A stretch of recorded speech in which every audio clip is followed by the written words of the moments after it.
જય શ્રી કૃષ્ણ, જય માં મોગલ, હર હર મહાદેવ. કેમ છો બધા? મજામાં જશો? નવા બ્લોગમાં તમારું હાર્દિક હાર્દિક સ્વાગત છે.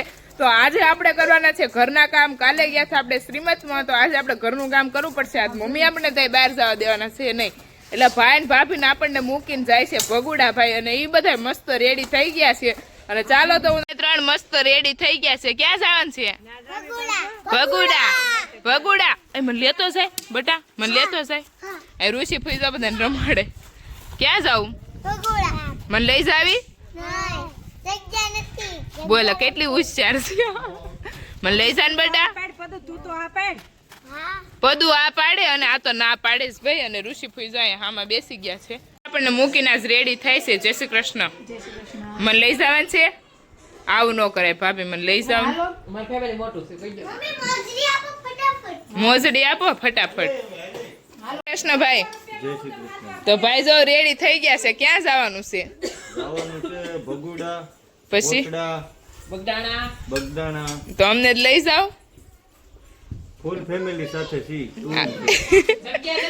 જગ્યા નથી એટલે મને આજ ભાઈ નથી લઈ જાવ. તો અહીંયા જો ભાભી રેડી થાય છે. ઓય ક્યાં જા? મને લઈ જાવ ની યાર. તમે બધા આવું કેમ કરો? એકલા એકલા કેમ જાવ? મારા ભાઈ શું કીધું ફૂલ ફેમિલી જાય એમ તમને નહીં લઈ જાય. જો ભાભી આપડી યારે કરી નાખો દગો. અને આ શું હરક પદુડી. દિનેશભાઈ કે જય શ્રી કૃષ્ણ ભાઈ. કેવું લાગે ગામડું? તો રોકાવાનું છે કે હમણાં? કેમ છે બધાની તબિયત પાણી? તો વાંધો નહીં, આવો બેહવા. ગૌશાળા ક્યારે આવવું? હા વાંધો નહીં, હાલો. તો અત્યારમાં બધા જાય છે કોટડા, બગદાણા અને ભગુડા. એટલે આપણા રાજુભાઈ નું ફેમિલી જાય છે. વેદુ, ભવ્યા, દેવાંશ, ભાભી અને ભાઈ. તો આપણને કઈ લઈને જતા નથી અને આપણે હવે રહેવાનું છે ઘરે. અને ચાલો તો એ બધા રેડી થઈ ગયા છે અને હવે નીકળવાની ફૂલ તૈયારી થઈ છે. ગાડી ભાઈ ભાભી એન્ડ ઓય ટાટા કહેજો બેટા. ટાટા ટાટા ટાટા. તમે ભગુડા હાલો, બધા ભગુડા.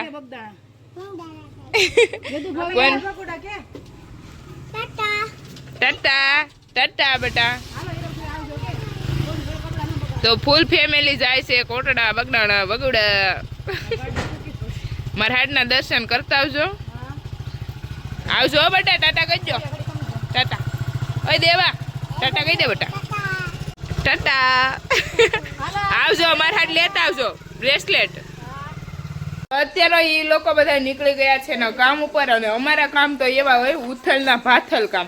તો કપડા અત્યારમાં વરસાદ હતો એના લીધે ક્યાંય સુકાતા નથી, એટલે નીકળે આમથી આમ કપડા ફેરવે, આમથી આમ ફેરવે, વાતાવરણ બદલે પાછા ફેરવે. તો અત્યારમાં આપણે બધું એવું કામ ચાલુ છે. અને હવે થોડું કામ ઘરનું બાકી છે, એ પેલા કમ્પ્લીટ કરી દઈએ અને પછી મળીએ.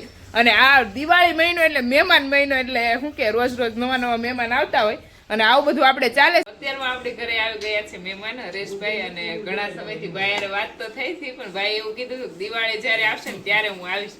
અત્યારે ગૌશાળાએ પણ હું આવીશ, પણ અત્યારે આપણે રસ્તો ખરાબ છે એટલે તમને બધાને ખ્યાલ જ છે કે આપણે ગૌશાળાએ નહીં જઈ શકીએ. તો અત્યારે ભાઈ આવ્યા છે. જય શ્રી કૃષ્ણ ભાઈ. જય શ્રી કૃષ્ણ. ઘણા ટાઈમથી બેન ફોન ને મેસેજ બેનભાઈ ટચમાં હતા મીડિયા માધ્યમથી. રૂબરૂ ક્યારે નહોતા મળ્યા. બેનનો આગ્રહ ખૂબ હતો કે ભાઈ દિવાળીમાં આવો ત્યારે ગામડે ચોક્કસ આવજો.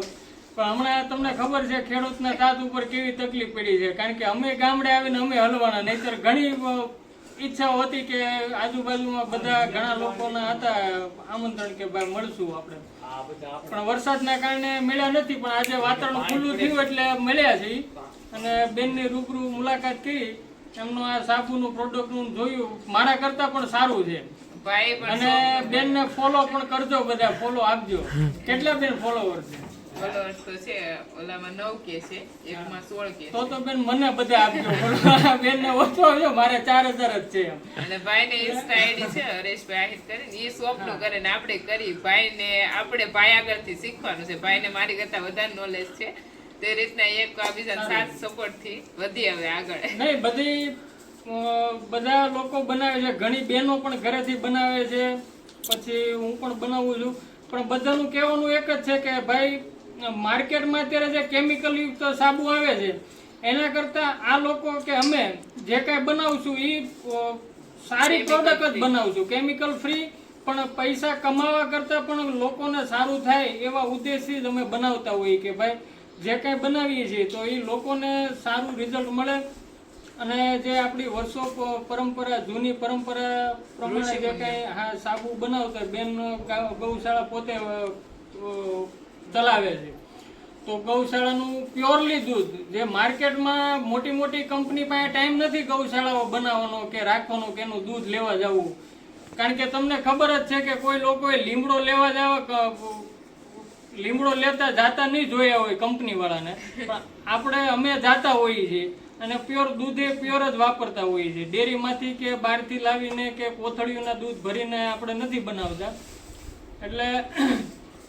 ઉદ્દેશ ફક્ત ને ફક્ત એક જ છે કે ભાઈ લોકોને સારું આપવું છે અને સારું આપવાની સાથે પોતાનો ભાવ પણ છે કે ભાઈ 5 પૈસા કમાય એમ કારણ કે એકલી સેવા કરવાથી કોઈ ઓછું થવાની નથી પૈસા પણ પોતે કમાય છે એટલે બધા લોકોને કહેવાનું એટલું જ છે કે ભાઈ આવા નાના પોઈન્ટ ઉપરથી ખરીદી કરો તો આપણો રૂપિયો આપણી પાસે જ રહેશે અને તમને કંઈક સારું વસ્તુ પણ મળશે અને આયુર્વેદિક નો એક મોટો ફાયદો કે લાંબા સમય તમને કોઈ પણ પ્રકારની સાઈડ ઇફેક્ટ નથી કરવાનું હા અને નાના બાળકને તમે યુઝ કરો ને તો કોઈ પ્રકારના પ્રોબ્લેમ નથી થતા 10 મહિનાથી લઈ અને કોઈ બી ઉંમરના વ્યક્તિ આપણો સાબુ શેમ્પુ જે કંઈ વસ્તુ છે એ વાપરી શકશે અને બેન સાથે ઘણું ડિસ્કસ પણ કર્યું કે ભાઈ આ આટલી વસ્તુ આપણે કરીએ છીએ તો માર્કેટમાં મોટી કંપની છે એ પીએચ લેવલમાં પણ વાત કરીએ આપણે કે ભાઈ 9 થી ઉપર જ પીએચ આપતી હોય છે કે જે આપણે સ્કિનને નુકસાનકારક જ છે આપણા સ્કિનના જે પીએચ લેવલ પ્રમાણે આપણે જે કામ કરતા હોય